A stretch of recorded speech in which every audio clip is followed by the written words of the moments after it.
Nous allons voir dans cette troisième vidéo sur l'éditeur mannequin comment on peut utiliser maintenant tout ce qu'on vient d'apprendre. La première chose à faire si ce ne l'a pas été fait, c'est de décompresser donc le fichier pack animation, ce qui nous donne ce répertoire animation. Nous devrons commencer par créer un contrôleur définition. Pour créer ce contrôleur, je vais dans la partie donc Game SDK animation mannequin ADB, donc c'est la database. J'ouvre ce répertoire et je vais prendre ici un player contrôleur définition. Donc ici c'est un fichier XML. On va devoir modifier ce fichier pour faire un fichier donc dans sa plus simple expression pour commencer donc à étudier les possibilités qui nous sont offertes par CRYMannequin. Je fais une copie de ce fichier et je l'appelle simple contrôleur définition. Et ensuite avec le bloc-notes ou bien le programme contexte, on va modifier le fichier XML. Je garde en définitive que ces lignes de code.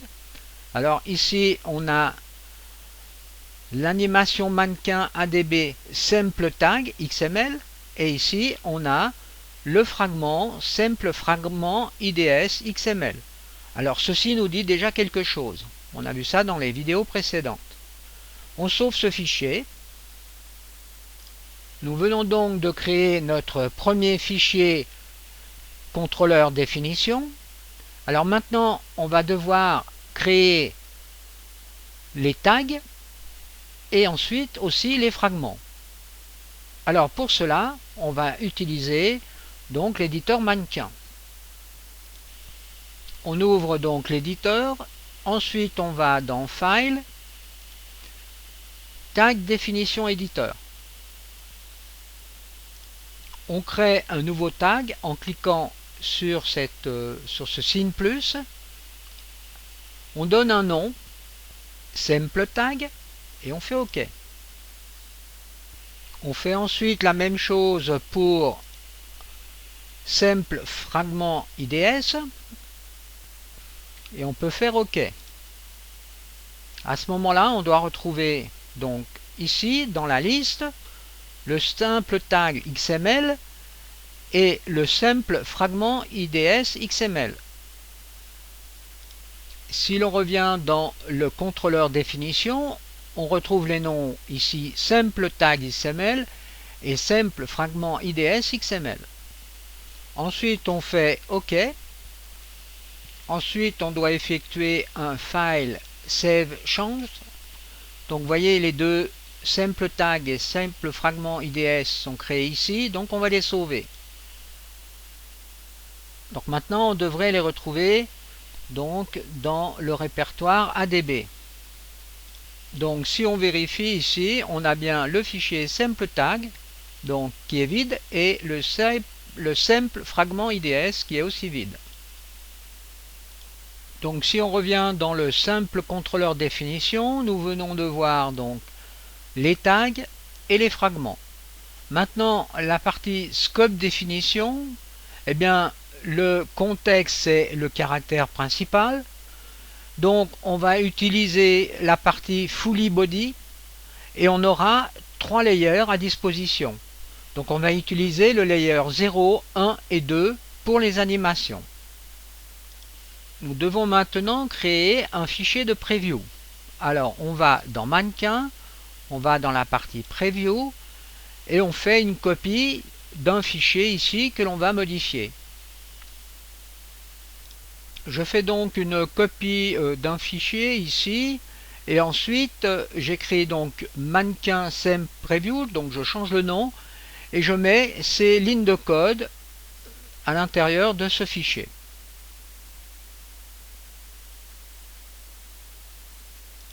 Ensuite je retourne dans l'éditeur et je fais File, Load Preview Setup et je choisis le fichier XML que je viens de créer. Open. Donc là, tout doit être vide. Maintenant, nous devons définir le caractère que l'on veut utiliser et la database. Alors, on va dans File, Context Editor, on fait New, et ici, on commence par faire Start Active. Donc, on donne un nom, ici, Main Character, par exemple. Ensuite, je vais choisir le modèle en cliquant sur ce bouton. Alors je prends le SDK Player CDF, Open. Je crée ensuite une database. Donc je donne le nom de Simple Database. OK. Je fais Overwrite Local File. Donc c'est cette database maintenant qui est prise en considération. Et je peux faire OK. OK ici. Et maintenant, on voit apparaître le personnage dans le preview. On crée maintenant deux fragments. Alors, on a déjà vu ça dans la vidéo précédente. On va faire un fragment idle. Donc, fully body, on coche et on fait OK. On peut créer un nouvel qui va s'appeler motion.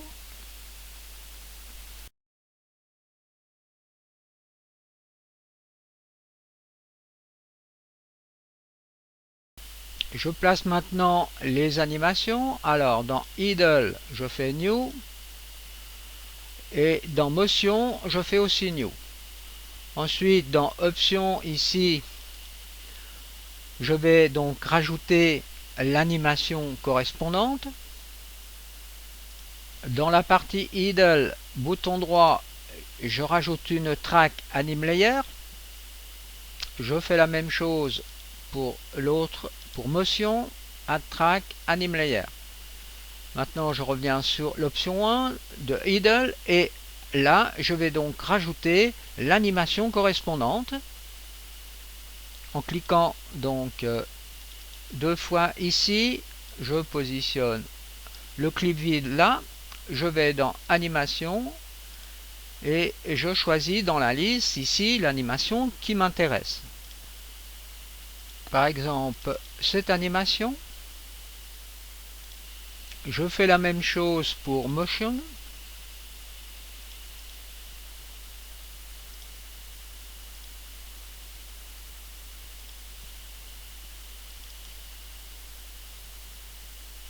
Ensuite, je vous conseille de sauver votre travail. Alors là, on peut sauver tout.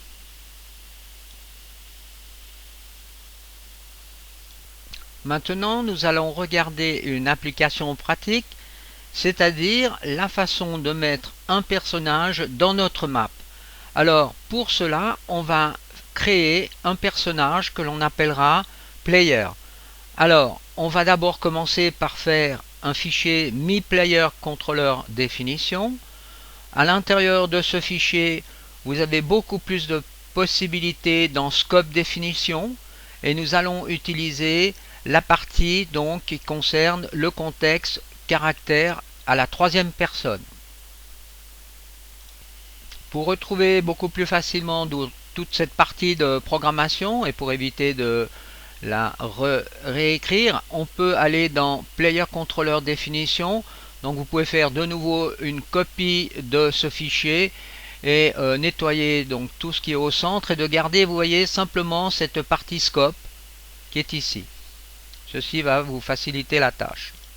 Ensuite, dans l'éditeur, on crée donc le MiPlayer fragment IDS et le MiPlayer tag qui pour l'instant sont vides. Ensuite, on doit aller donc dans mannequin preview et là dans MiPlayer preview, on tape donc ces lignes de code qui se trouvent ici, donc c'est celle qui se trouve tout en haut là, ce qui va nous permettre d'aller plus facilement dans l'éditeur mannequin. Alors c'est la même chose que l'on a vu au début de ce cours. Ensuite, on peut aller donc dans l'éditeur mannequin, load preview setup, et cette fois-ci on fait mi-player preview. Donc là, tout est vide. Donc souvenez-vous, pour créer donc les deux fichiers mi-player tag et mi-player, donc le mi-player tag ici, qui se trouve ici, alors, et le mi-player fragment, alors attention ici, vous avez la possibilité de sélectionner soit que les tags, ou bien tous les fichiers. Alors on a le deuxième fichier, donc mi-player fragment et mi-player tag, qu'on vient de voir précédemment, donc il se trouve là en dessous. Ensuite, on va dans l'éditeur contexte et on définit un nouveau personnage, donc new. Alors cette fois-ci, on va faire start active. Ensuite, on va donner le nom du personnage, on va l'appeler player cette fois-ci.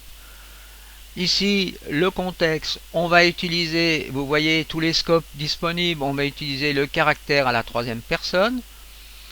On va donner ici un modèle. Alors cette fois-ci, je vais choisir un nouveau modèle. Un modèle que j'ai construit moi-même, que l'on a vu d'ailleurs dans les cours précédents, dans les vidéos précédentes. Donc ici je vais dans gamme objet player 01. Alors je prends ce personnage là et je fais open. Ensuite je crée une database. Je lui donne le nom de mi-player anime 3p. Et je peux faire OK. Ensuite, je peux faire OK, OK, et je fais un file save change. Ah non, pas encore maintenant, non, en réalité on n'a encore pas modifié. Alors, par contre ici, on voit apparaître notre personnage que l'on veut mettre dans la map. Donc maintenant, on a notre nouveau personnage que l'on va mettre dans la map à la place du player par la suite. Alors nous devons maintenant créer les fragments et des tags éventuels. Alors on peut vérifier donc dans la database ici, on a le mi-player anime, le mi-player controller, le fragment et le tag. Alors maintenant on va remplir ces deux fichiers en créant des fragments et des tags. Je crée un premier fragment que j'appelle donc motion idle. OK. Alors ici, je choisis Fully Body 3P, cette fois-ci, et je fais OK. J'en crée un nouveau que j'appelle Motion Mouvement.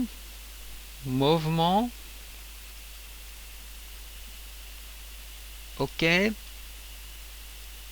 Fully Body 3P. OK.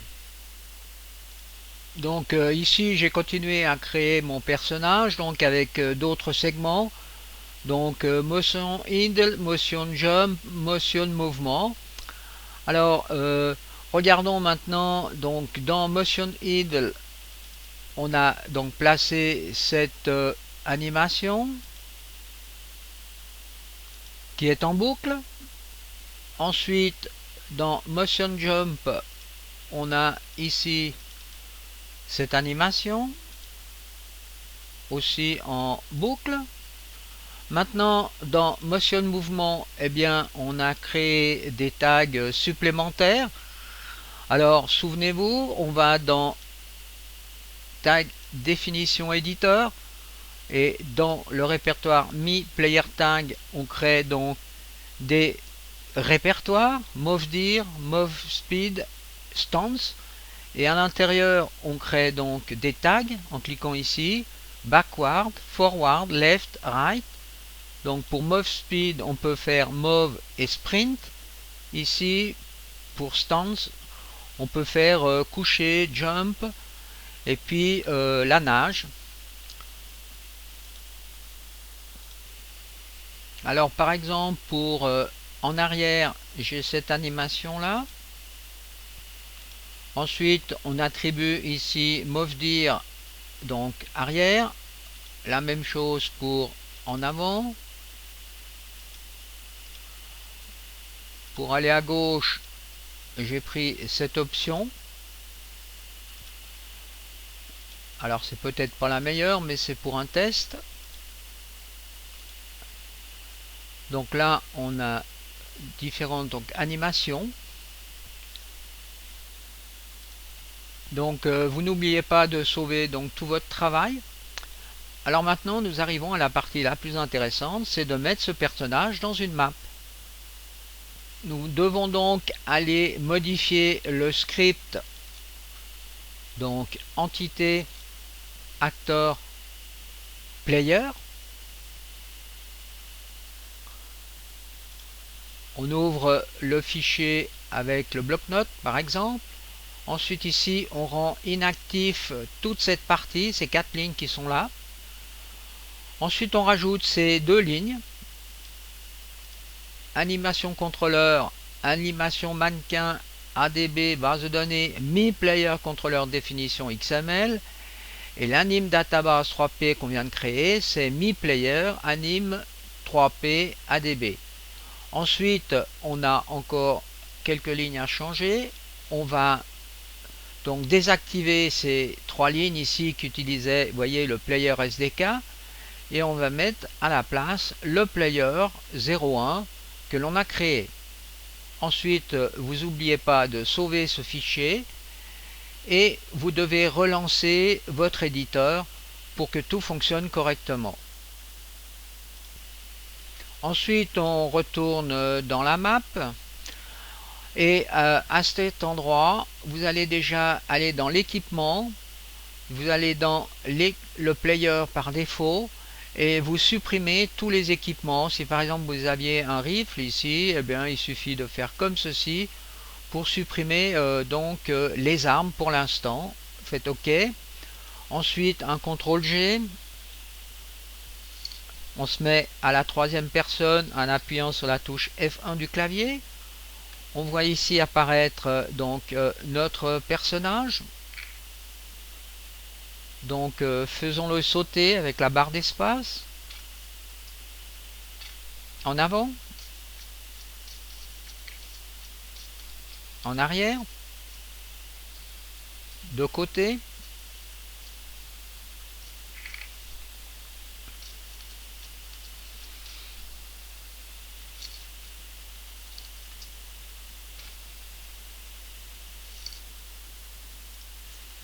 Donc en conclusion, nous venons de voir une petite partie de l'éditeur CryMannequin qui est extrêmement complexe. Alors là, on vient de voir une procédure à suivre pour pouvoir créer notre propre player dans une map. Mais pour l'instant, bien sûr, il ne va pas utiliser toutes les possibilités du logiciel, car il faut à chaque fois définir dans le CryMannequin toutes les actions du personnage. Donc ceci sera la fin de cette série sur le CryMannequin.